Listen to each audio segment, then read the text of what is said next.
সবাইকে শুভ সকাল।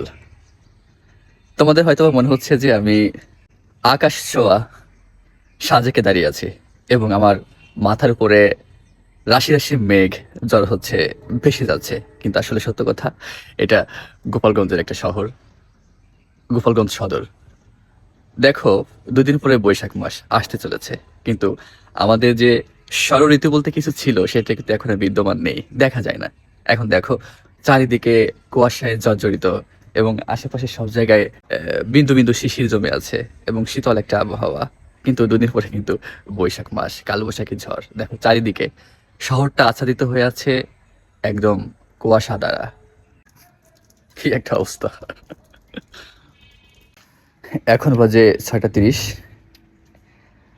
8:30 পর্যন্ত আমি দৌড়াবো, ব্যায়াম করব, ঘুরবো ফিরবো, দু চোখে পুরো পৃথিবীকে দেখব। তারপর যখন 9টা বাজবে তার আগে আমি ফিরে আসব, কারণ 9টার দিকে এইচএসসি 26-এর একটা বড় পরীক্ষা আছে, এক্সাম আছে।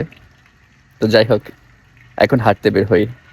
আর প্রত্যেকে বলবো যে অন্তত সপ্তাহে একদিন, অন্তত সপ্তাহে একদিন, সেটা হতে পারে শুক্রবার, আপনারা একটু বের হন, হাঁটুন। আর প্রত্যেক দিন সকালে হলে তো কম বেশি আধা ঘন্টা মতো ব্যায়াম করুন, একটু জগিং করুন, দেখবেন যে মন ও শরীর দুইটাই ভালো থাকবে। আজকে আমার সাথে দৌড়ানোর সঙ্গী হিসেবে আছেন আমার প্রিয় বড় ভাই, গোপালগঞ্জের জনপ্রিয় ইংরেজির শিক্ষক, দক্ষ ও অভিজ্ঞ এবং খুব ভালো মনের মানুষ, শ্রদ্ধাভাজন অ্যাডভোকেট সারোয়ার হোসেন।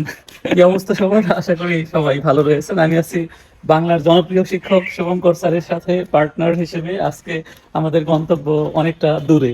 হ্যাঁ, এখন 6টা 40 বাজে।